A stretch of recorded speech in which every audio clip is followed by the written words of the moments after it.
Our next presentation is Uganda Sambal, a discussion in the form of a skin that takes us on a journey beyond time and form, exploring the eternal truth of Lord Shiva. This performance was scripted by Sri Girish Shivarudraya and brought to life under the direction of Sri Gurudam Chaligiri and Sri Sukhi Chandraya. To introduce this profound concept, we welcome Sri Gurudam Chaligiri to the stage.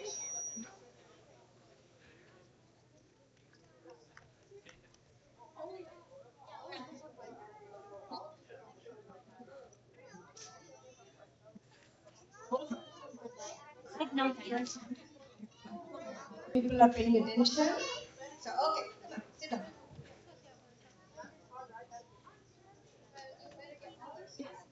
Okay, guys. I have a question for y'all.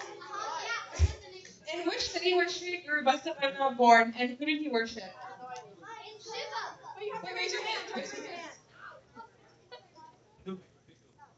Specifically where? He knows it. Not yeah, but like what place in Karnataka? It starts with a B. No. I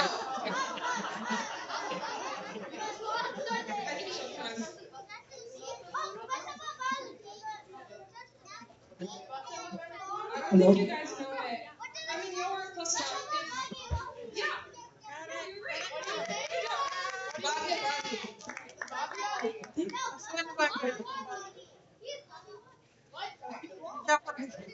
Fun fact, Sri Guru Vasavana was actually born in well-connected Agamika Shaiva Brahmin family. He despised the unfair treatment. Yeah,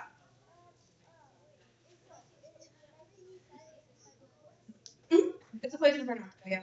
He despised the unfair treatment of women, brutal discrimination of fellow humans based on caste, and animal sacrifice. His revolution was against power of priesthood, against dogmatism, temple code, caste, and class privileges, and social inequality in every form. He abolished the need for temple rituals and middlemen, encouraging individuals to wear an Ishta or a small linga to directly connect with God Shiva. Okay, time for the next question. In which century did Sri Guru Vasavana live? Which century? No. It's a number, guys. Keep guessing numbers. Yeah, not six. 1,500. It's a century. It's not 30 centuries. Yeah. Yeah. Sorry. There's not 15. Not 14. Closer. Not no. Not 30. So close. 12. Who said 12? Who said 12? We said 12. We all said 12. How about we say all of you got it correct? Yeah. So, fun fact, one of Vasavana's very famous vachanas and practices are on sadachara, meaning some things that needs to always be practiced. Okay. Okay, number 3. Under which king did Sri Guru Vasavana serve as the chief minister? No, it's a person.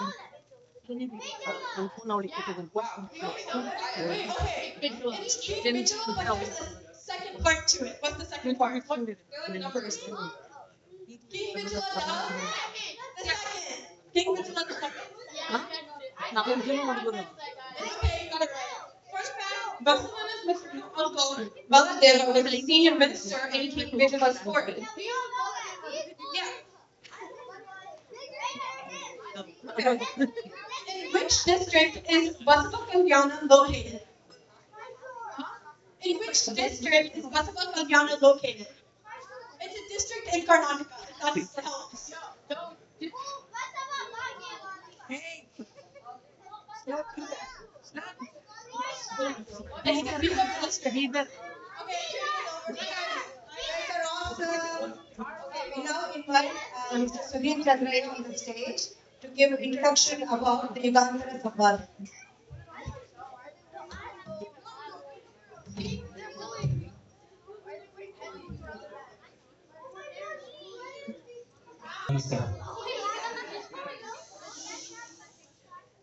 So ಇದು ಒಂದು Even Samvada, we are trying to showcase uh, in different yuga.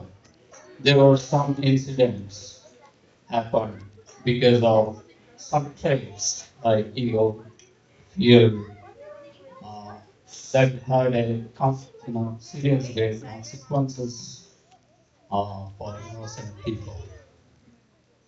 So we are just there are a lot of stories. We are just chosen like 3 or 4 from different yuga, Satya Yuga, Dwapara Yuga, Treta Yuga, Kali Yuga. So some of the details come in the narration. Please enjoy. Thank you.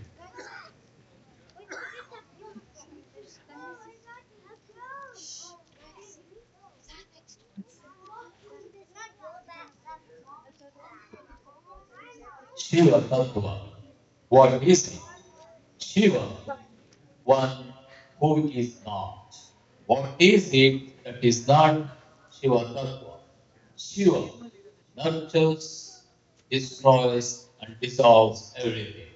It is also the Shiva Tattva. Shiva Tattva is both the unmanifest and the manifest in all forms of creation. Shiva in blue signifies infinity, which has no limits, no shape. Shiva is the space. Shiva is the consciousness, the truth. There is no way that you can step out of Shiva at any time in any yuga. Satya Yuga to Treta Yuga to Dwapara Yuga to Kali Yuga. There are many examples in our mythology where it depicts certain traits like ego, anger, and ignorance, deceit, arrogance, fear can lead to immediate reaction and poor judgment, which on its own have grave consequences.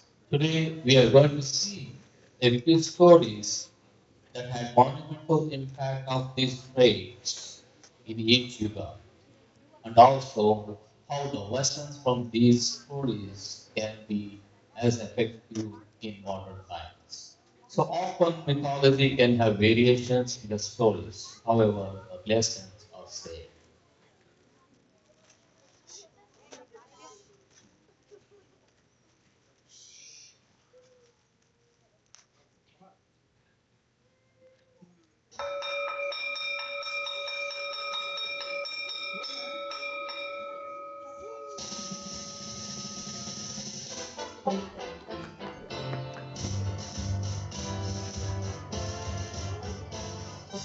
Bro, my screen time today is 9 hours. Productivity level fire. Same, bro. Just watching reels and life is just slipping away. Wait. This motivation reel says wake up at 5 a.m., but I only want to sleep at 3 a.m., bro. Guys, quick heresy in caption. Surviving another boring class. What class is this actually? Moral science, apparently. Life advice from people who didn't have Wi Fi. Bro, seriously? Moral science? This is literally the most skippable class. Just marking attendance is enough, bro. We will look at life lessons later. Everything is on YouTube, bro. Motivation, spirituality, life hacks. Why come to class? Students, please turn up the phones. Wifi of ಮಾಡಿದ್ರೆ connection strong ಆಗುತ್ತೆ ಅಂತ ಗೊತ್ತಾ? Turn off your phone and turn on your inner Wi-Fi for a day. ಯುಗಗಳ ಕತೆ ಕೇಳಿದ್ದೀರ, ಆದರೆ ಯುಗಗಳ ಹಿಂದೆ ಇರುವ ಸತ್ಯದ ಬಗ್ಗೆ ಯೋಚಿಸಿದ್ದೀರಾ? And honestly, mythology is cool, that's all. But what's the actual connection to our life? Nice question. Technology change ಆಗುತ್ತೆ, apps change ಆಗುತ್ತೆ, trend change ಆಗುತ್ತೆ, but ಮಾನವನ ಈಗೋ, ಸಂದೇಹ, ಭಯ, ಸೆಲ್ಫ್ ರಿಯಲೈಸೇಷನ್ ಇವು ಯಾವತ್ತೂ ಚೇಂಜ್ ಆಗೋದಿಲ್ಲ. ಅವು timeless. So basically, we're the same people, just in updated versions, sir? Something like that. ನೀವು ವರ್ಲ್ಡ್ ಜೊತೆ ಕನೆಕ್ಟೆಡ್ ಆಗಿದ್ದೀರಾ, ಆದ್ರೆ ನಿಮಗೆ ನಿಮ್ಮ ಜೊತೆಗೆ ಕನೆಕ್ಷನ್ ಇದೆಯಾ? Honestly, sir, I never even thought about this. Sir, honestly, mythology feels like History Channel content. Is it really relevant to our life? ಇವತ್ತು ನಾವು ಕಥೆ ಕೇಳೋದಲ್ಲ, ನಾವು ನಮ್ಮನ್ನೇ ನೋಡೋಣ. ಬನ್ನಿ, ಶಿವ ತತ್ವದ ಮೂಲಕ 4 ಯುಗಗಳ ಪ್ರಯಾಣ ಶುರು ಮಾಡೋಣ.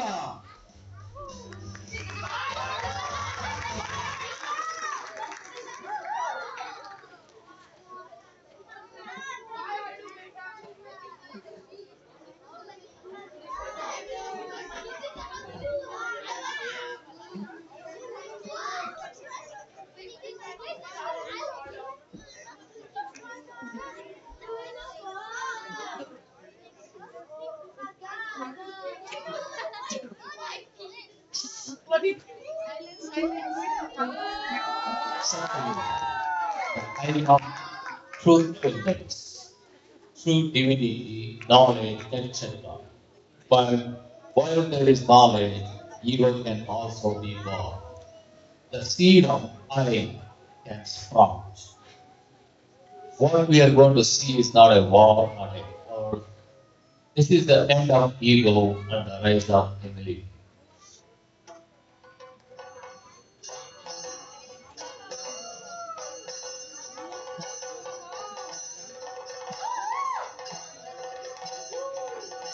ಇನ್ನೇನು ನನ್ನ ಸೃಷ್ಟಿಯ ಕಾರ್ಯಕ್ಕೆ ತೊಡಗಬೇಕು, ನನ್ನ ಮನಸ್ಸಿನಿಂದ ವೇದಗಳು ಹೊರಡಬೇಕು, ನನ್ನ ಸಂಕಲ್ಪದಿಂದ ಆರಂಭವಾಗಬೇಕು.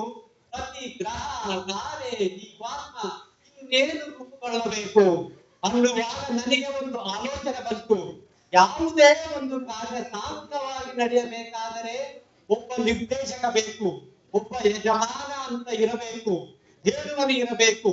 ಈಗ ನಮ್ಮ ಊರಲ್ಲಿ ಯಾರು ಇದಕ್ಕೆ ಯೋಗ್ಯ, ಯಜಮಾನನಾಗುವಂತಹ ಯೋಗ್ಯತೆ ಇರುವಂತವನು ಯಾರು ಎಂದು ಪ್ರಶ್ನಿಸಿಕೊಂಡಾಗ ಉತ್ತರ ಸಿಕ್ಕಿತು. ಓಹೋ, ಪ್ರಶ್ನೆ ಉತ್ತರ ಎರಡೂ ನಿನ್ನದೆ. ಹೌದು, ನೋಡೋಣ ಅದೇನು ಹೇಳು. ಯೋಚಿಸಿದರೆ ನಮ್ಮ ಮೂವರಲ್ಲಿ ಯಜಮಾನನಾಗುವಂತಹ ಯೋಗ್ಯತೆ ಇದ್ದರೆ ಅದು ಈ ಬ್ರಹ್ಮನಿಗೆ ಮಾತ್ರ. ಓಹೋ, ಸಂಶಯವೇ ಇಲ್ಲ. ಹಾಗೆ ಹೇಳಿದರೆ ಆಗೋಯ್ತಾ? ದೇವಿ ಪ್ರಥಮವಾಗಿ ಉದ್ಯೋಗ ಯಾರಿಗೆ ಕೊಟ್ಟಿತ್ತು? ನನಗೆ. ಸೃಷ್ಟಿಪ ಕಾರ್ಯ, ಅನಂತರ ನಿನಗೆ, ಆಮೇಲೆ ಮಹೇಶ್ವರನಿಗೆ. ಮೊದಲ ಕಾರ್ಯ ನನ್ನದಾದ ಕಾರಣ ಹಿರಿಯವ ನಾನು, ನನಗೆ ಯಜಮಾನನಾಗುವಂತಹ ಯೋಗ್ಯತೆ ಇದೆ. ನಿಮಗಿಂತ ದೊಡ್ಡವ ಎಂದು ಇದನ್ನು ನೀವು ಒಪ್ಪಿಕೊಂಡು ನಿಮ್ಮ ಕರ್ತವ್ಯಗಳ ಬಗ್ಗೆ ತೊಡಗಿರಿ. ಆಹಾ, ನಿನ್ನ ಶಕ್ತಿ ಅಪಾರ. ಆದರೆ ಶಕ್ತಿಗೆ ಮೂಲವಿದೆ. ನದಿ ತನ್ನನ್ನು ಸಮುದ್ರವೆಂದು ಭಾವಿಸಿದರೆ ಅದು ತನ್ನ ದಾರಿಯನ್ನು ಮರೆತು ಬಿಡುತ್ತದೆ. ನೀನು ಸೃಷ್ಟಿಯ ಸಾಧನ, ಮೂಲವಲ್ಲ. ನಿಜವಾದ ಶಕ್ತಿ ವಿನಯ ಮತ್ತು ಭಕ್ತಿಯಲ್ಲಿ ಇದೆ. ಆ ದೈವಿತ್ಯಮಯವಾದಂತಹ ಶಕ್ತಿಯು ನಮ್ಮ ಕಣ್ಣ ಮುಂದೆ ಮಾತೃ ಸ್ವರೂಪಿಯಾಗಿ ಕಾಣಿಸಿಕೊಂಡು ಒಂದು ಸಮರ್ಥವಾದಂತಹ ನಿರ್ದೇಶನವನ್ನು ಮಾಡಿ ಮುಂದೆ ಹೀಗಾಗತಕ್ಕದ್ದು ಎಂದು ಮೂವರಿಗೊಂದು ಹೊಣೆಗಾರಿಕೆಯನ್ನು ವಹಿಸಿ ಹೋದವಳು. ನಮ್ಮ ಕರ್ತವ್ಯ ಏನು ಗೊತ್ತಾ? ನಮಗೆ ಕೊಟ್ಟಂತಹ ಉದ್ಯೋಗವನ್ನು ನಿಷ್ಠೆಯಿಂದ ಮಾಡಿ ಅವಳ ಮನಸ್ಸಿನ ಮೆಚ್ಚುಗೆಯನ್ನು ಸಂಪಾದಿಸುವುದು ಮಾತ್ರ. ದೇವಿ ಹೇಳಿದರಲ್ಲ, ಸೃಷ್ಟಿಯ ಸ್ಥಿತಿ ಎಲ್ಲ ತ್ರಿಕಾರ್ಯಗಳು ಕೊಟ್ಟಿದ್ದೇನೆ, ಇರುವುದು ನಿಮ್ಮಿಂದ ಘನಕಾರ್ಯ ಮುಂದಕ್ಕೆ. ಅದಕ್ಕಾಗಿ ಇಷ್ಟೆಲ್ಲ ಆಯಿತು. ಎಲ್ಲಾ ಕೇಳಿಸಿಕೊಂಡಿದ್ದೀಯ ನೀನು. ಮೂವರ ಕಾರ್ಯ ಘನವಾದದ್ದು ಎಂದು ದೇವಿ ಹೇಳಿಯಾಗಿದೆ. ಒಬ್ಬರಿಗೊಬ್ಬರು ಪೂರಕರು ಎಂದು ಒಪ್ಪಿಸಿಕೊಟ್ಟಾಗಿದೆ. ದೇವಿ ಇಲ್ಲಿಂದ ಹೊರಟದ್ದೇ ಹೊರಟದ್ದು. ನಿನ್ನ ಶೈಲಿಯಲ್ಲಿ ಬದಲಾವಣೆ, ಮತ್ತೆ ಎಡಕ್ಕೆ ನೋಡುವುದೇನು, ಬಲಕ್ಕೆ ನೋಡುವುದೇನು, ನಿನ್ನ ತೀರಾ ಗಂಭೀರವಾದಂತಹ ನಡೆಗಳೇನು, ಮುಖದಲ್ಲಿ ಬಿಡುವಿಕೆ ಏನು. ಓಹೋ, ಕೊನೆಗೆ ಹಿರಿಮರ ಸ್ಥಾಪನೆ ಆಯಿತು. ಸ್ಥಾಪಿಸು. ಅಲ್ಲಿಗೆ ನಿಲ್ಲಿಸಿದ್ದೀಯಾ? ನನ್ನ ಆಜ್ಞೆಯಂತೆ ನೀವು ನಡೆಯತಕ್ಕದ್ದು. ಹೌದು ಅಪ್ಪ. ಏನು, ಒಂದು ಕೆಲಸ ಸಿಕ್ಕಿದೆ ಎಂದರೆ ಈ ಮಟ್ಟಕ್ಕೆ ಬೆಳೆಯಲಿಕ್ಕೆ ಉಂಟಲ್ಲ. ಬರೀ ಸಿಕ್ಕದ್ದು ಮಾತ್ರ ಇನ್ನೂ ಆರಂಭವಾಗಿಲ್ಲ. ಆರಂಭಕ್ಕೆ ಮೊದಲೇ ಇಂಥದ್ದೆಲ್ಲ ಮಾತು ನೀನು ಆಡಕೂಡದು. ನಾವು ಮೂವರು ಒಂದಾಗಿ ನಡೆಸಬೇಕಾದಂತಹ ಕಾರ್ಯ ಸುವ್ಯವಸ್ಥಿತವಾಗಿ ಆಗಬೇಕು. ನೀನು ಇದನ್ನು ಪ್ರತಿಪಾದಿಸುತ್ತಾ ಹೋದರೆ ಏನಾಗುತ್ತೆ ಗೊತ್ತಾ? ಮದ ತಾಳಿದ ಬ್ರಹ್ಮ ಅದು ಸಣ್ಣ ಮದ ಅಲ್ಲ, ಕಾಡಮದವನ್ನು ತಾಳಿದ ಬ್ರಹ್ಮ. ನಡೆಸುವ ಕಾರ್ಯಕ್ಕೆ ಕೊಡಲ್ಪಟ್ಟ ಉದ್ಯೋಗ ನಡೆಸುವುದಕ್ಕೆ ದೊಡ್ಡವನಾಗಬೇಕು ಅಂತ ಇಲ್ಲ, ಕೆಲಸ ಮಾಡಿ ದೊಡ್ಡವನಾಗಬೇಕು. ಮಾಡುವುದಕ್ಕೆ ಮೊದಲೇ ಹೊರಟ ಹಿರಿತನ ಅದನ್ನು ನಾನು ಒಪ್ಪುವುದಿಲ್ಲ. ಮಹೇಶ, ನೀನ್ ಒಪ್ಪಬೇಕು. ನೀನೇನ್ ಹೇಳ್ತೀಯ? ಓ ವಿಧಿಯೇ, ಹಾ, ಏನು? ಓ ಹರಿಯೇ, ಓಹೋ, ನಾನು ದೊಡ್ಡವ ಅಂತ ಬ್ರಹ್ಮ ಒಂದು ಒಳ್ಳೆ ಕಾರ್ಯವನ್ನು ಮಾಡಬೇಕ. ಹೌದು, ಸೃಷ್ಟಿ ಮಾಡಬೇಕು ಎನ್ನುವಂಥದ್ದು ನಿನ್ನ ಉದ್ದೇಶ. ನಿನಗೆ ಅದೇ ಕಾರ್ಯ, ನಿನ್ನ ಕೆಲಸವೂ ಅದೇ. ಹೌದು, ಆದರೆ ಸೃಷ್ಟಿ ಮಾಡಿಬಿಟ್ಟಿಯಲ್ವಾ? ಏನು? ನಮ್ಮ ಒಬ್ಬರಲ್ಲಿ ಕಲಹವನ್ನೇ ಸೃಷ್ಟಿಸಿಬಿಟ್ಟೆ. ಕಲಹ ಆಯ್ತಾ? ಮತ್ತೇನು? ಹಿರಿಯ ನಾನು ಎನ್ನುವುದನ್ನು ಸ್ಥಾಪನೆ ಮಾಡುವುದಕ್ಕೆ ಹೊರಟವ ನೀನು. ಹಾಗಾಗಿ ಇದು ಕಲಹ ಆಗಿ ಹೋಗುತ್ತದೆ. ಯಾಕೆ? ಈಗ ನೀನು ದೊಡ್ಡವನೆಂದು ನುಡಿದರೆ ಈತ ಒಪ್ಪವನಲ್ಲ, ಈತ ನುಡಿದರೆ ನಾನು ಒಪ್ಪಬೇಕಾ? ಅವಳು ಹೇಳಿದ್ದನ್ನು ಒಪ್ಪುವುದು ಬೇಡ. ನೀನು ನನ್ನನ್ನು ಒಪ್ಪಿಬಿಡು. ನಿನ್ನನ್ನು ಒಪ್ಪಬೇಕಾ? ಹಾಗಿದ್ರೆ ನನ್ನ ತನದ್ದು ಇಲ್ಲವಾ? ಆ ಅವನತನ ಬಿಡ್ತಾನ. ಹಾಗಾಗಿಯೇ ಮಾತನಾಡುವುದಕ್ಕೆ ತೊಡಗಿದವ ನಾನು. ನಾನು ದೊಡ್ಡವನೇ, ನೀನು ದೊಡ್ಡವನೇ? ಖಂಡಿತ ಅಲ್ಲ. ಹಾಗೆಂದು ನೀನು ಸಣ್ಣವನ? ಇದೇನು ಪ್ರಶ್ನೆಯೋ ಅಥವಾ ಸಣ್ಣವನ? ಹಾಗಂತ ದೊಡ್ಡವನೂ ಅಲ್ಲ, ಸಣ್ಣವನೂ ಅಲ್ಲ, ಮಧ್ಯಮ. ಅವರಪ್ಪ ದೊಡ್ಡವನು. ನಿಮ್ಮ ನಿಜವಾದ ಜ್ಞಾನವನ್ನು ನಾನು ಪರೀಕ್ಷಿಸುತ್ತೇನೆ. In an argument between Brahma, Vishnu, and Mahesh about who is the powerful and who is the capable leader, Shiva stands in the form of the linga of infinite light and tests Brahma and Vishnu by asking them to find the beginning and the end of Shiva linga. Brahma flies up on a smile. Vishnu goes down the form of Varaha to find the start of the day. ನಾನು ಕಲಿತಿದೆ, ನಾನು ಮೇಲಕ್ಕೆ ತಲುಪಿದೆ, ನಾನು ಸೃಷ್ಟಿಯ ಮೂಲ, ನನ್ನ ಶಕ್ತಿ ಎಲ್ಲವನ್ನೂ ತಲುಪಿತು. ನಾನು ಕೆಳಗೆ ಹೋಗುತ್ತಿದ್ದೇನೆ, ಆದರೆ ಆ ಅಪಾರ ತುದಿ ನನಗೆ ಸಿಗಲಿಲ್ಲ. ಬ್ರಹ್ಮ ಸೃಷ್ಟಿ ನಿನ್ನ ಮೂಲಕ ನಡೆಯುತ್ತದೆ, ಆದರೆ ನೀನು ಅದರ ಮೂಲವಲ್ಲ. ನೀನು ಪಾತ್ರ ಮಾತ್ರ. ಪರಮ ಸತ್ಯವೇ ಮೂಲ. ನಾನು ಈ ಪದ ಸತ್ಯಕ್ಕಿಂತ ದೊಡ್ಡದಾದಾಗ ಅಹಂಕಾರ ಹುಟ್ಟುತ್ತದೆ. ಅಹಂಕಾರ ಬಂದಾಗ ಸತ್ಯ ಮಸುಕಾಗುತ್ತದೆ. ನನಗಿಂತ ಮೇಲಿರುವರು ಯಾರು? ನಾನು 5 ಮುಖಗಳಿಂದ ವೇದಗಳನ್ನು ಉಚ್ಚರಿಸುತ್ತಿದ್ದೀನಿ. ನನಗಿಂತ ಶ್ರೇಷ್ಠ ಯಾರು? ಅಹಂಕಾರ ನಿನ್ನ 5ನೇ ಮುಖ, ನಿನ್ನ ಜ್ಞಾನವಲ್ಲ, ನಿನ್ನ ಗರ್ವ. ಅದು ಕಡಿಮೆ ಆಗಬೇಕು. Brahma, who had 5 heads, loses one of the head as Shiva cuts one of the head, which represented ego.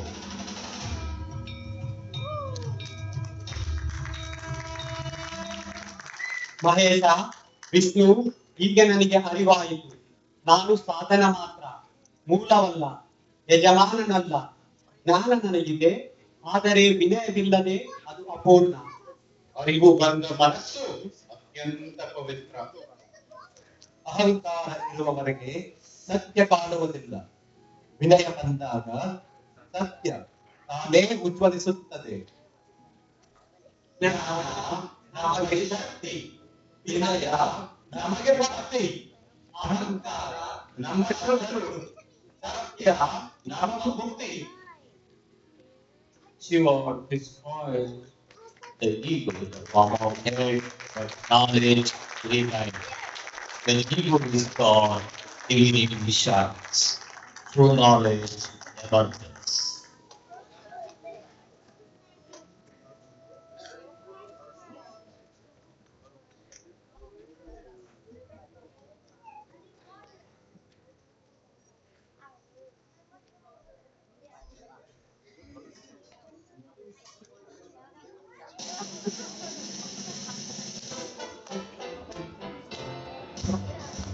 ನೋಡಿದಿರಾ, ಇದರಲ್ಲಿ ಜೀವನದ ಒಂದು ಮಹತ್ವವಾದ ಪಾಠವಿದೆ. ಸೋಷಿಯಲ್ ಮೀಡಿಯಾದಲ್ಲಿ ನಾವು ಎಷ್ಟು ಮುಖವಾಡಗಳನ್ನು ಕ್ರಿಯೇಟ್ ಮಾಡ್ತೀವಿ ಗೊತ್ತಾ? ಫ್ರೆಂಡ್ಸ್ಗೆ ಒಂದು ಮುಖ, ಫ್ಯಾಮಿಲಿಗೆ ಒಂದು ಬೇರೆ ಮುಖ, ಆನ್ಲೈನ್ ವರ್ಲ್ಡ್ಗೆ ಇನ್ನೊಂದು ಮುಖ. ಆದ್ರೆ ರಿಯಲ್ ಲೈಫ್ ಅಲ್ಲಿ ಯಾವುದು ನಿಜ? ನಮ್ಮ ಮನಸ್ಸಿನಲ್ಲಿರುವ ಭಾವನೆ ಬೇರೆ, ನಾವು ಜನರಿಗೆ ತೋರಿಸುತ್ತಿರುವ ಲೈಫೇ ಬೇರೆ. ನಿಜವಾಗಿಯೂ ನಾವು ಯಾರು? Sir, our ego itself is hiding our real identity. The life we show to people is one thing, but our feelings inside are different. Exactly, ಇದೇ ಸತ್ಯದ ಯುಗದ ಪಾಠ.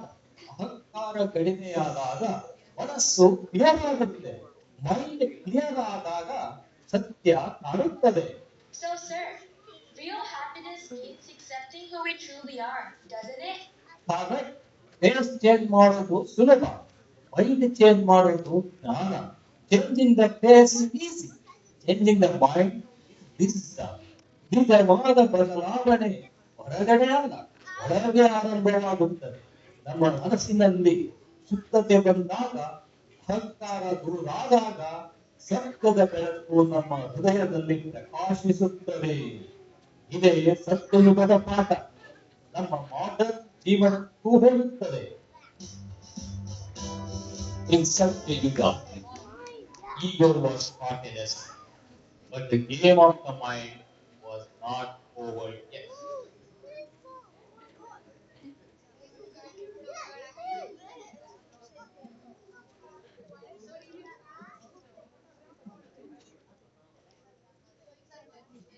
Treta Yuga, the time when gods and sages protected the Dharma, the ancient times of the earth.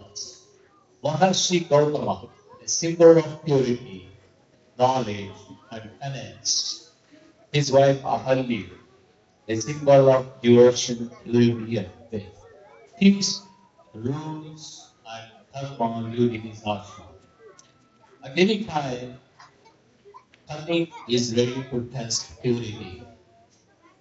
Due to the reasons of Gautama's increasing power from his penance, Indra, the Lord of Heaven, felt insecure.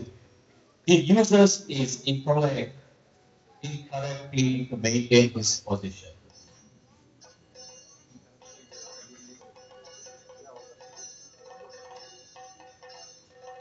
Gautama ಋಷಿಯ ತಪಸ್ಸು ದಿನದಿಂದ ದಿನಕ್ಕೆ ಹೆಚ್ಚುತ್ತಿದೆ. ಅವನ ತೇಜಸ್ಸು ದೇವಲೋಕಕ್ಕೂ ತಲುಪುತ್ತಿದೆ. ಹೀಗೆ ಮುಂದುವರಿದರೆ ನನ್ನ ಸ್ಥಾನವೇನು?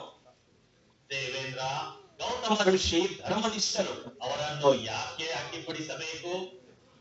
ಅವನ ಶಕ್ತಿ, ಅವನ ತಪಸ್ಸು, ಆದರೆ ಅವನ ದೌರ್ಬಲ್ಯ, ಅವನ ನಂಬಿಕೆ. ಅವನ ಆಶ್ರಮದಲ್ಲಿ ಸಂಶಯದ ಬೀಜ ಬಿತ್ತಬೇಕು. ದೇವೇಂದ್ರ, ಇದು ಧರ್ಮದ ಮಾರ್ಗವಲ್ಲ. ಕೆಲವೊಮ್ಮೆ ದೇವಲೋಕವನ್ನು ಕಾಪಾಡಲು ಕುತಂತ್ರವೂ ಅಗತ್ಯ. ನಾನು ಗೌತಮನ ರೂಪದಲ್ಲಿ ಅವನ ಆಶ್ರಮಕ್ಕೆ ಹೋಗುತ್ತೇನೆ. ನೀನು ಮುಂಜಾನೆ ಕೋಳಿ ಕೂಗುವ ಹಾಗೆ ಧ್ವನಿ ಮಾಡು. ಅದನ್ನು ಕೇಳಿ ಗೌತಮನು ತಪಸ್ಸಿಗೆ ಹೋಗುತ್ತಾನೆ. ಆ ಸಮಯದಲ್ಲಿ ನಾನು ಆಶ್ರಮಕ್ಕೆ ಪ್ರವೇಶಿಸುತ್ತೇನೆ.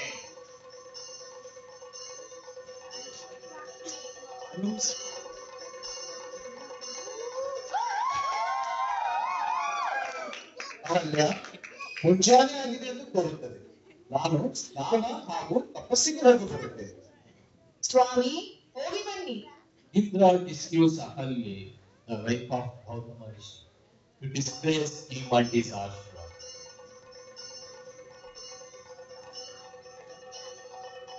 ಓಹೋ, ಸ್ವಾಗತ ಸ್ವಾಮಿ. ಮನೆಯ ಆಸೆ ಮರಳಿಗೆ ನನ್ನ ಆಸೆ ಫಲಿಸಿತೇನು? ನನ್ನನ್ನು ಕಂಡು ಅಚ್ಚರಿಯಾಯಿತೆ. ಇಂದು ಸಂಬಂಧಕ್ಕೆ ತನುಮನವನ್ನರ್ಪಿಸುವ ಎಂದು ಇಲ್ಲದ ರೀತಿ, ಎಂದು ಇಲ್ಲದ ಮಾತು ನಂಬಲೇ ನನಗೆ ಸಂಶಯ. ನಿನ್ನೆನೆಯ ನಾನೇ ಇಲ್ಲಿ, ಸಂದೇಹವೇಕೆ? ನೀನು ನನ್ನ ಪತಿಯಲ್ಲ, ಪತಿ ವೇಷದಲ್ಲಿ ಇರುವ ಮಾಯಾವಿ ದುರುಳ. ನೀನ್ಯಾರು? ಈ ಕಪಟ ಏಕೆ?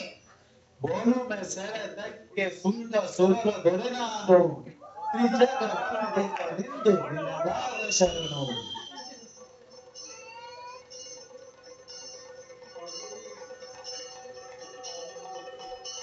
ಇಂದ್ರ ಸುರಲೋಕದಲ್ಲಿ ಅಗ್ರಸ್ಥಾನ, ದಿಕ್ಪಾಲಕರಲ್ಲಿ ಅಗ್ರಸ್ಥಾನ, ಶ್ರೀ ವಿಷ್ಣುವಾದಿಪತಿ ಸುಧರ್ಮ ಅಭಯ ಅಧ್ಯಕ್ಷ, ನೀನು ಏನು ಮಾಡಿದೆ? ನನ್ನ ಗೃಹಸ್ಥಾಶ್ರಮವನ್ನು ಛಿದ್ರಗೊಳಿಸಿದೆ ಎಂದು ಇಂದ್ರ ವಿದ್ಯೆ ಅಗ್ನಿ ವಾಯು ಆರಾಧಿಸುತ್ತಿರುವಂತಹ ಲೋಕವನ್ನು ಬಿಟ್ಟು ಬಂದಿದ್ದೀಯ. ಆ ಕೃತಜ್ಞತೆ ಇಲ್ಲದೆ ಹೋಗಿದ್ದಲ್ಲ, ಇಂದ್ರಿಯಗಳ ಅಧಿ ಪ್ರಾಣಿಯಾದಂತಹ ಇಂದ್ರಾಣಿಗೆ ಗಂಡನಾಗಿ ನೀನೇ ನನ್ನ ಯಜ್ಞ ಕುಂಡಕ್ಕೆ ಹೊರತನ್ನು ಎಚ್ಚಿದ್ದೀಯ. ನೀಚ, ನಿನಗೆ ಸರಿಯಾದ ಶಿಕ್ಷೆ. ಆ ಶಿಕ್ಷೆ ಈ ಲೋಕಕ್ಕೆ ಶಿಕ್ಷಣವಾಗಬೇಕು. ಇಂದ್ರ, ಫಲರಹಿತನಾಗಿ ಹೋಗು, ಫಲರಹಿತನಾಗಿ ಹೋಗು. ಅಹಲ್ಯ, ನಿನ್ನ ಹೆಣ್ಣಿನ ಚಲಕ್ಕೆ ಧಿಕ್ಕಾರವಿರಲಿ, ನಿನ್ನ ಮಾತೃತ್ವಕ್ಕೆ ಧಿಕ್ಕಾರವಿರಲಿ. ಅಹಲ್ಯ, ಛೆ, 2 ಮಕ್ಕಳ ತಾಯಿ, ಕೀರ್ತಿಗೊಬ್ಬ ಆರತಿಗೊಬ್ಬಳು. ನಮ್ಮ ಗೃಹಸ್ಥಾಶ್ರಮದ ಸ್ಥಿತಿಯ ತಿಳಿದುಕೊಂಡರೆ ಛೇ ಛೇ, ಏನು ಹೇಳಲಿ? ನೀನು ಲೋಕದ ಮಾತೃ ಸರ್ವಾಧರಣಿಯಾಗಬೇಕಿತ್ತು. ನನ್ನನ್ನು ವಂಚಿಸಿದೆ, ನನ್ನನ್ನು ಜೀವಂತ ಹೆಣವಾಗಿಸಿದ್ದೀಯ. ಸ್ವಾಮಿ, ಇದು ನನ್ನ ಅರಿವು ಹತೋಟಿ ಇಲ್ಲದೆ ನಡೆದಂತಹ ಮೋಸ ಮತ್ತು ವಂಚನೆ. ಅಂದು ನಾನು ಇಂದ್ರನನ್ನು ವಿವಾಹವಾಗಬೇಕಿತ್ತು, ಆದರೆ ನನ್ನ ತಂದೆ ವಂಚಿಸಿದರು. ಇಂದು ಇಂದ್ರನು ನನ್ನ ಪತಿಯ ವೇಷದಲ್ಲಿ ಬಂದು ನನ್ನನ್ನು ವಂಚಿಸಿದನು. ಸ್ವಾಮಿ, ದಯವಿಟ್ಟು ದುಡುಕಬೇಡಿ. ಅಹಲ್ಯ, ನನ್ನ ಭಾಗಕ್ಕೆ ನೀನು ಕಳ್ಳು ಬಂಡಿಯಾಗಿ ಹೋಗಿದ್ದೀಯ. ಕಳ್ಳು ಬಂಡಿಯಾಗಿ ಹೋಗು, ಕಳ್ಳು ಬಂಡಿಯಾಗಿ ಹೋಗು. ಇದೇನಾಯಿತು? ನನ್ನ ಆತ್ಮ ಸಂಯಮದ ಹತೋಟಿ ತಪ್ಪಿದ್ದಲ್ಲ. ಜಗವೇ ನಗುವಂತೆ ನಾನಾದೆ. ವ್ರತ ಕೆಟ್ಟ ಈ ಪಾಪ ಕೋಪಕ್ಕೆ ಬಂದೆ. ಮರುಗುವಿನ ಈ ಹೆಣ್ಣಿಗೆ ಎಲ್ಲಿ ಹೋಗಲಿ? ಬಾಳ ಜಗ ಉರಿಯುತ್ತಿದೆ ಇಲ್ಲಿ, ಸುಟ್ಟಿಕೊಳ್ಳಲೇ? ಹಾ, ಹಿಮಗಿರಿಯ ಕವಿ ಶಿಶಿರ ಸಮಾಧಿ ಈ ಬೇಗೆಯನ್ನು ನಂದಿಸುವುದು. Enraged, Gautama loses his patience without trying to understand the situation versus Ahalya. However, once he understands the situation, he realizes his mistake and goes to Himalayas to repent. But he couldn't reverse the change innocent life.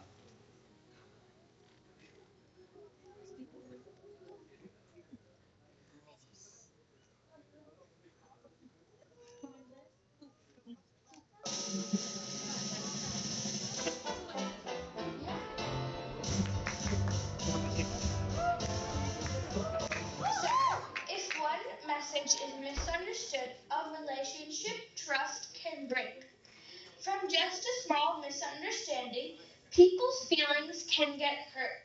If we don't fix it immediately, further complications can happen. ಹೌದು, ಇದು ಕಲಿಯುಗ. ಈಗ ಎಲ್ಲರಿಗೂ immediate reaction ಬೇಕು ಎಂಬ ಭಾವನೆ. Small ಸಿಲ್ಲಿ mistake ದೊಡ್ಡ ಪರಿಣಾಮ. ಅಹಂಕಾರ, ಮಿಸ್ಅಂಡರ್ಸ್ಟ್ಯಾಂಡಿಂಗ್, ಸೇಮ್ ರಿಸಲ್ಟ್. ಸಣ್ಣ ತಪ್ಪು ದೊಡ್ಡ ಪರಿಣಾಮ ಆಗಬಹುದು. So, ancient lessons are being experienced in our modern life. Small mistake, big reaction. So, to build trust, years are needed. But one toxic comment or screenshot is enough to destroy everything. Ego doesn't wait a single second. It causes damage immediately. One WhatsApp message, one Instagram post, one subtweet, that much is enough to break someone's heart. ಹೌದು, different ಈಗ same lesson. ಈಗೋ handle ಮಾಡಿದ್ರೆ first survive ಆಗುತ್ತದೆ. ಇಲ್ಲದಿದ್ದರೆ ಇವನ್ small misunderstanding relationships break ಮಾಡುತ್ತದೆ. Sir, tell me, when I'm mad and really want to reply right away, How can I control that urge? Simple hack. Help ಮಾಡು. But don't say 5 minutes wait ಮಾಡು. ಆ 5 minutes ನಲ್ಲಿ ಒಮ್ಮೆ deep breath ತಗೋ. ಇನ್ನೊಮ್ಮೆ reread ಮಾಡು. ಇದನ್ನು send ಮಾಡಿದ್ರೆ ಸಿಚುವೇಶನ್ ಬೆಟರ್ ಆಗುತ್ತಾ ಅಥವಾ ವರ್ಸ್ ಆಗುತ್ತಾ? 99% of the time ನೀನೇ ಡಿಲೀಟ್ ಮಾಡ್ತೀವಿ. When the mind is pure, true peace and happiness appears.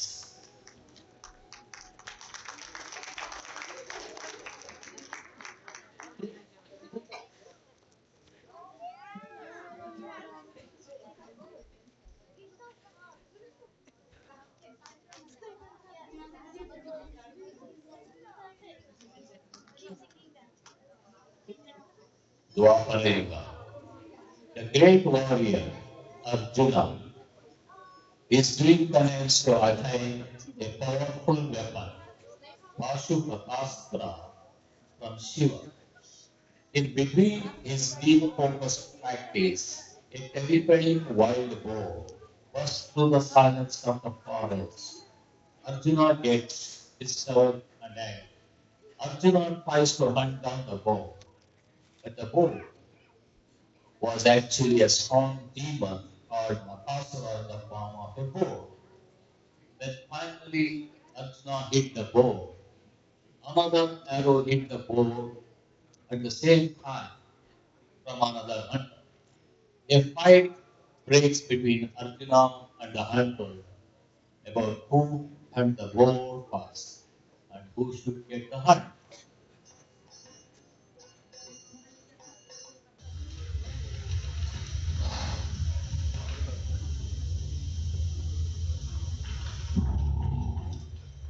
ದುಷ್ಟ ಪ್ರಾಣಿ, ನನ್ನ ತಪಸ್ಸನ್ನು ಭಂಗ ಮಾಡುತ್ತೀಯಾ? ಈಗಲೇ ನಿನ್ನನ್ನು ನಿಲ್ಲಿಸುತ್ತೇನೆ.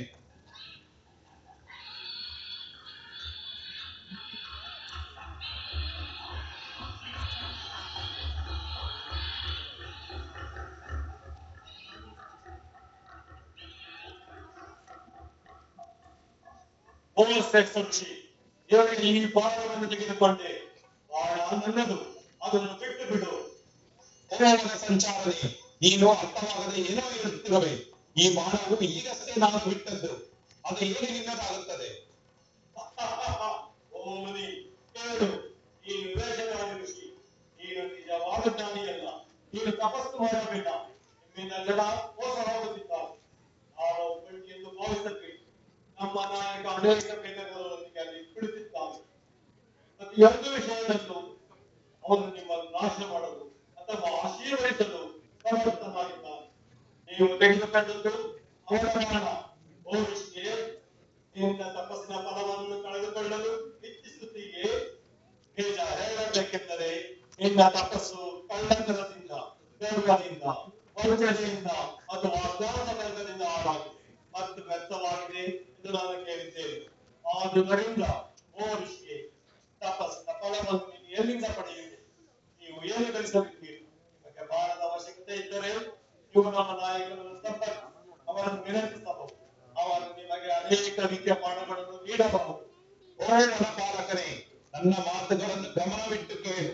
ನಿಮ್ಮ ನಾಯಕರು ಹೀಗೆ ಬಂದರೆ ನಾನು ನನ್ನ ಶಕ್ತಿಯನ್ನು ತೋರಿಸುತ್ತೇನೆ. ಎಲ್ಲಿ ನಿನ್ನ ನಾಯಕ? ಓ ಋಷಿ, ಅಲ್ಲಿ ನೋಡಿ, ಸೈನ್ಯವು ಬರುತ್ತಿದೆ. ಬಾಣವನ್ನು ಬಿಟ್ಟು ಹೋಗು. ಶ್ರೀಲಂಕಕ್ಕಾಗಿ ಸಾವನ್ನು ಏಕೆ ಹುಡುಕುತ್ತೀರಿ? ನಿಮ್ಮ ಸಹೋದರರು ಸಂಕಷ್ಟದಲ್ಲಿದ್ದಾರೆ. ನಿನ್ನ ಹೆಂಡತಿ ದುಃಖಿತಳಾಗಿದ್ದಾಳೆ. ನಿಮ್ಮ ರಾಜ್ಯವು ನಿಮ್ಮ ಕೈಯಿಂದ ಜಾರಿ ಹೋಗುತ್ತದೆ ಎಂದು ನಾನು ಭಾವಿಸುತ್ತೇನೆ. ನನ್ನ ಬೇಟೆಯನ್ನು ಯಾರೂ ಕಸಿದುಕೊಳ್ಳಲಾರರು. ಬಂದು ನನ್ನೊಂದಿಗೆ ಯುದ್ಧ ಮಾಡು. ಯಾವ ಸಿಂಹವು ನನಗೆ ಬೆದರುವುದಿಲ್ಲ. ನನ್ನ ಬಾಣ ಅದನ್ನು ತಗುಲಿದೆ. ಆಡಿಯ ನಿಯಮದ ಪ್ರಕಾರ ಈ ಬೇಟೆ ನನ್ನದು. ನಾನು ಪಾಂಡವರ ಅರ್ಜುನ. ಓಹೋ, ಹೆಸರು ಹೇಳಲಾಗುತ್ತಾ? ನನ್ನ ಬೇಟೆಯನ್ನು ಯಾರೂ ಕಸಿದುಕೊಳ್ಳಲಾರರು. ಹಾಡಿನಲ್ಲಿ ಶಕ್ತಿ ಮಾತ್ರ ಮಾತಾಡುತ್ತದೆ.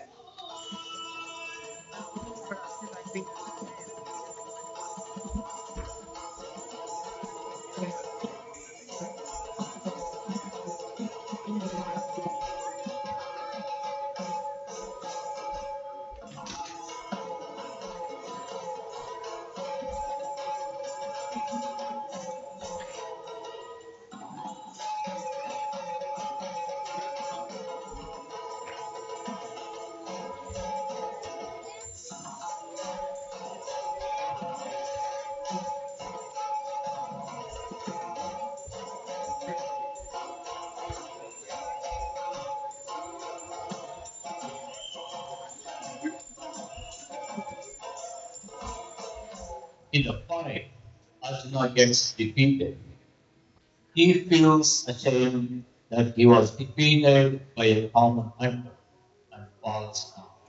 But when he sees the feet of the hunter, he realizes that hunter is none other than Shiva, who he was worshipping all along. Arjuna realizes his arrogance that clouded his soul and didn't recognize the Shiva in the hunter. ಓ ಕರುಣಾಮಯಿ, ಹೇ ಸರ್ವಸ್ವಾಮಿಯೇ, ನನ್ನ ತಪ್ಪನ್ನು ನೀನು ಕ್ಷಮಿಸು. ನೀವು ಏನು ಮಾಡಿದಿರಿ? ನಿನ್ನದೇ ರೂಪವನ್ನು ಮರೆಮಾಚಿ ಈಗ ನೀನು ನನ್ನನ್ನು ವಂಚಿಸಿರುವೆ. ನನ್ನೊಡೆಯನೇ ಸ್ವಾಮಿಯೇ, ನಿನ್ನೊಂದಿಗೆ ಹೋರಾಡಿದ ನನಗೆ ಕ್ಷೀಣ. ನನ್ನ ತಪ್ಪನ್ನು ಕ್ಷಮಿಸಿ. ನೀವು ಎಲ್ಲಾ ಲೋಕಗಳಿಂದ ಪೂಜಿಸಲ್ಪಟ್ಟಿದ್ದೀರಿ. ಓ ಸ್ವಾಮಿ, ನಿನ್ನ ಅನುಗ್ರಹವನ್ನು ಪಡೆಯಲು ನಾನು ನಿನ್ನನ್ನು ಆರಾಧಿಸುತ್ತೇನೆ. ನನ್ನ ಈ ಉದ್ದಟತನವನ್ನು ದೋಷವೆಂದು ಪರಿಗಣಿಸಬಾರದು. ನನ್ನ ಅಜ್ಞಾನದಿಂದ ನಿನ್ನೊಂದಿಗೆ ಈ ಯುದ್ಧ ಮಾಡಿದೆ. ಓ ಶಂಕರ, ನಾನು ನಿನ್ನ ರಕ್ಷಣೆಯನ್ನು ಕೋರುತ್ತೇನೆ. ನನ್ನನ್ನು ಕ್ಷಮಿಸು. ಅರ್ಜುನ, ನಿನ್ನ ಶೌರ್ಯ ಅಪಾರ. ಆದರೆ ನಿನ್ನನ್ನು ಪರೀಕ್ಷಿಸಲು ನಾನು ಕಿರಾತ ರೂಪದಲ್ಲಿ ಬಂದೆ. ನಿನ್ನ ಅಹಂಕಾರ ನಿನ್ನ ಭಕ್ತಿ ಮತ್ತು ಆತ್ಮಶಕ್ತಿಯನ್ನು ಮಂಜುಗೊಳಿಸಿತು. ಅಹಂಕಾರವೇ ಜಯಿಸಿತು. ಆದರೆ ಅಹಂಕಾರವನ್ನು ಜಯಿಸಿದವನೇ ನಿಜವಾದ ಯೋಗ.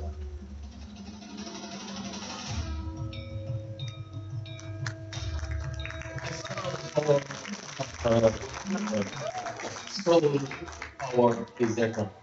The real victory in war and in life lies in the experience of the soul.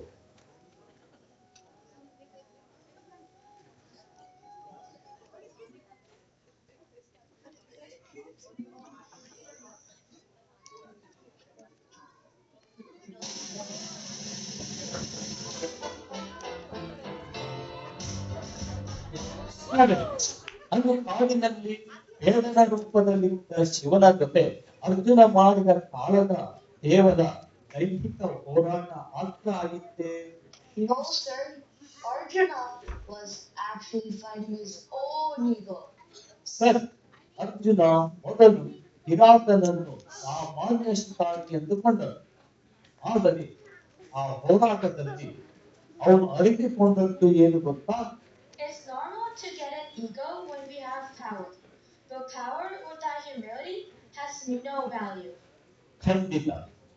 ದ್ವಾಪರ ಯುಗದ ಈ ಕತೆ ನಮಗೆ ಹೇಳುವುದು, ಹೊರಗಿನ ಶತ್ರುವನ್ನು ಗೆಲ್ಲುವುದು ಸುಲಭ, ಆದರೆ ಒಳಗಿನ ಅಹಂಕಾರವನ್ನು ಗೆಲ್ಲುವುದು ನಿಜವಾದ ವಿಜಯ.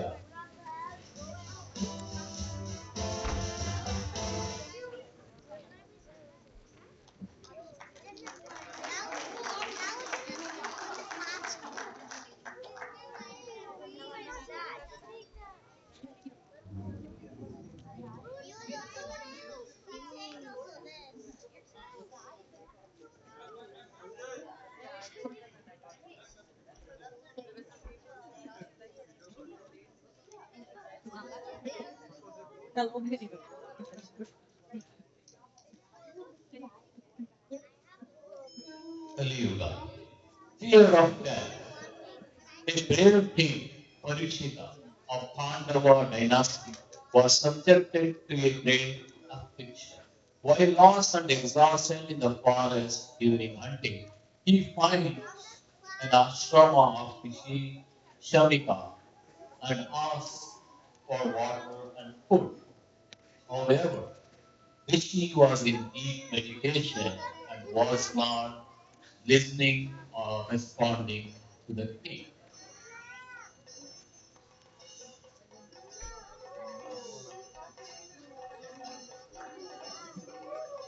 ಮಹಾತ್ಮರೇ, ನಮಸ್ಕಾರ.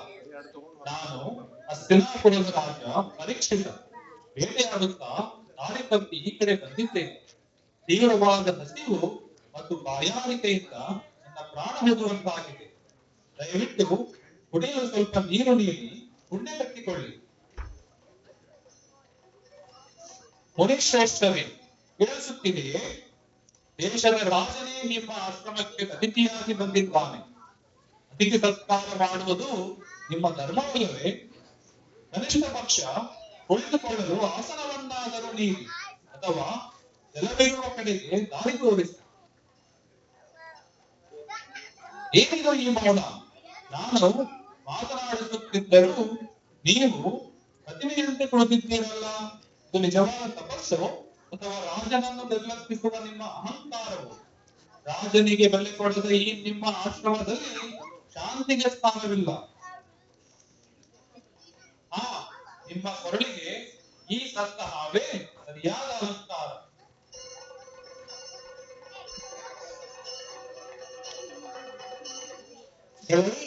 ಅಧರ್ಮಿಯಾದ ಪರೀಕ್ಷಿತನೆ, ಕ್ಷತ್ರಿಯ ಕುಲದಲ್ಲಿ ಹುಟ್ಟಿ ರಕ್ಷಕನಾಗಬೇಕಾದ ನೀನೇ ಭಕ್ಷಕನಾದೆಯ. ತಪಸ್ಸಿನಲ್ಲಿ ಮಗ್ನರಾದ ಶಾಂತ ಮೂರ್ತಿಗಳಾದ ನನ್ನ ತಂದೆಯವರಿಗೆ ಅಪಮಾನ ಮಾಡುವಷ್ಟು ಅಹಂಕಾರವೇ ನಿನಗೆ? ರಾಜನೆಂಬ ಮತದಿಂದ ಇಂದು ನೀನು ಮಿತಿ ಮೀರಿದ್ದೀಯ. ಮೌನವಾಗಿದ್ದ ಋಷಿಗಳನ್ನು ಅವಮಾನಿಸಿದ ನಿನ್ನ ಈ ಕೃತ್ಯಕ್ಕೆ ತಕ್ಕ ಶಾಸ್ತಿ ಆಗಲೇಬೇಕು.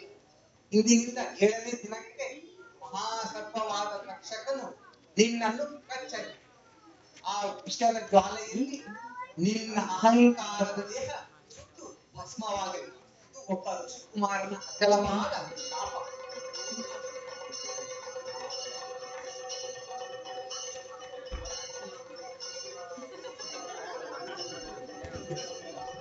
ಮಹಾರಾಜರೇ, ಕ್ಷಮಿಸಿ, ಅತ್ಯಂತ ಕಠೋರವಾದ ಸುದ್ದಿಯೊಂದನ್ನು ಹೊತ್ತು ತಂದಿದ್ದೇನೆ.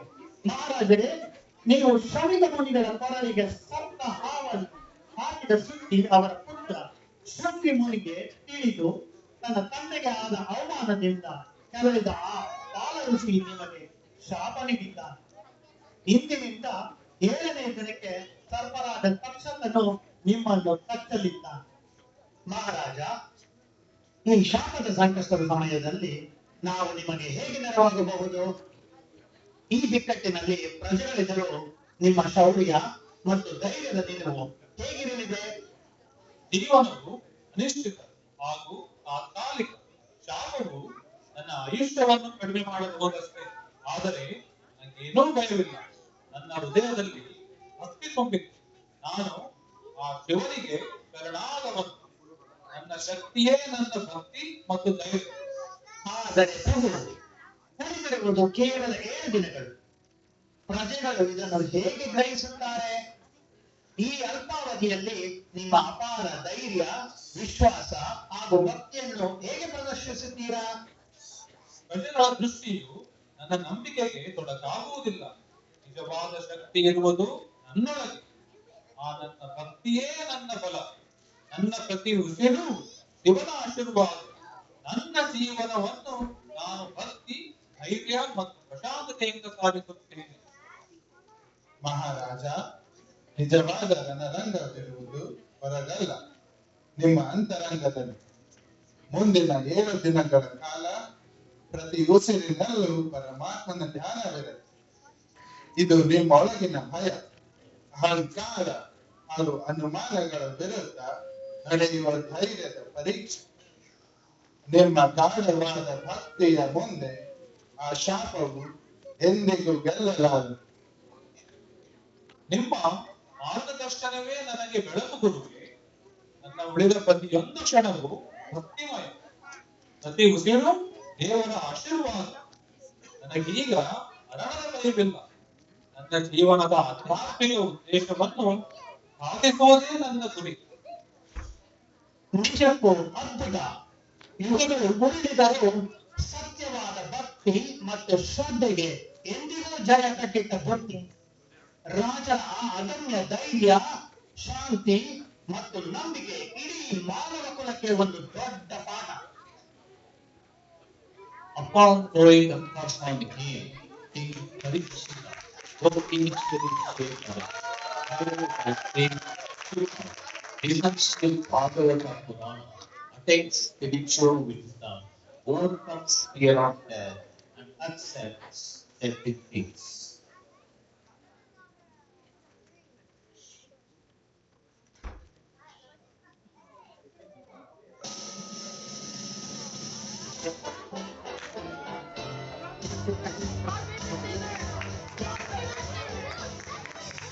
So, does ego fear, deceit, all of these are still within us, aren't they?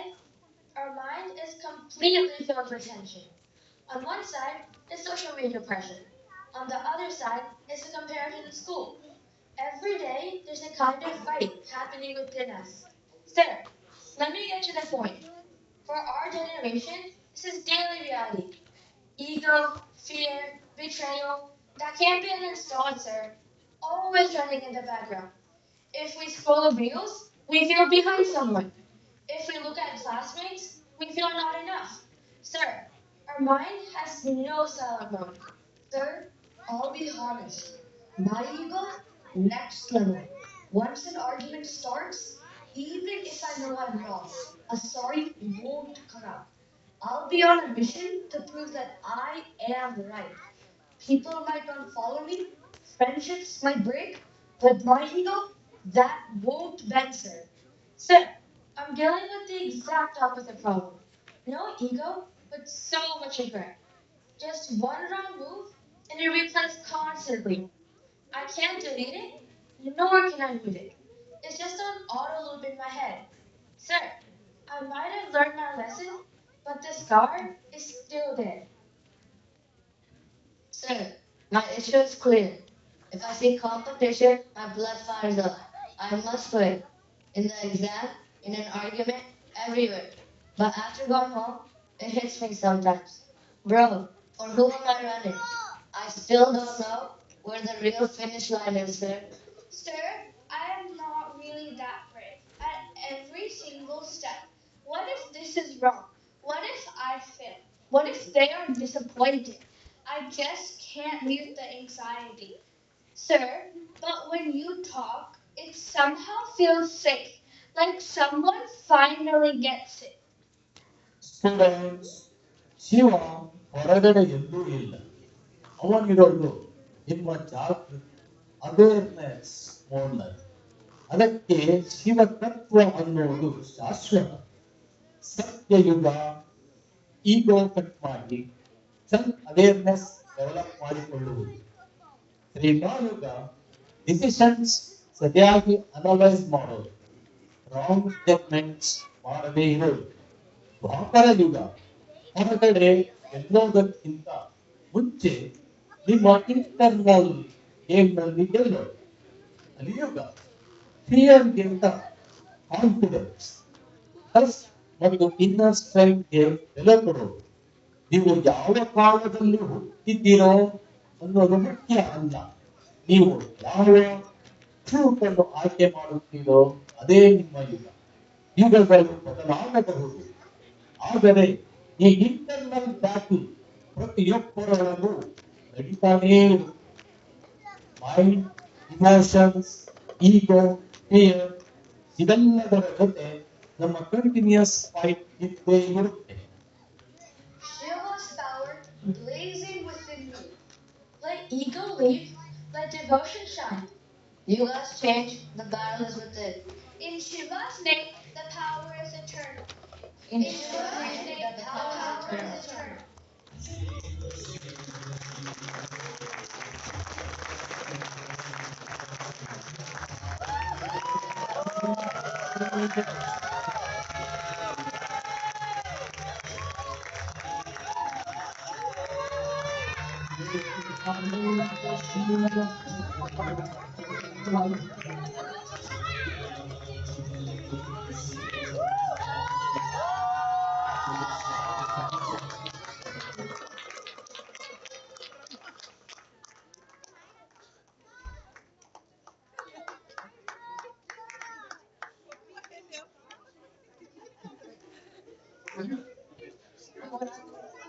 Hello, Hello.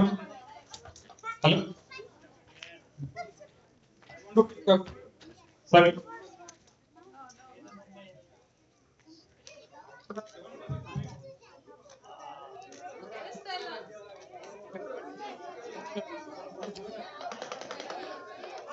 Hello. Hello. Yeah, everyone, namaskar. So before we all head out, so I wanted to take a quick second to recognize the people who made this happen. First of all, a huge shout out to Girish Shivapuria.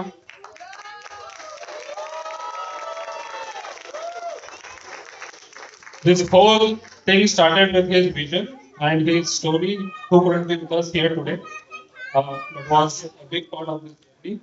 And of course, a massive thank you to Sudhir Chandraya.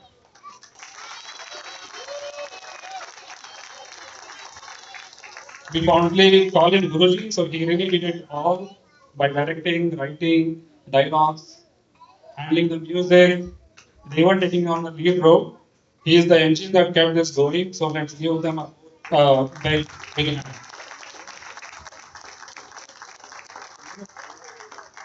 So now let's meet the rest of the crew who were in the stage. I'll start with the scene wise.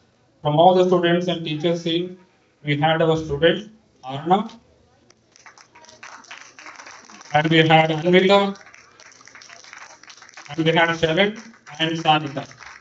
And teacher role is played by Guruji himself. In scene 2, our Trinity, Veera as Brahma, Vedanta as Shiva, and Ravi as Vishnu. For scene 4, Shweta played Ahalya, and Shashi was Sage Gautama, and Praveen played Indraj, and Vijay played Vayu.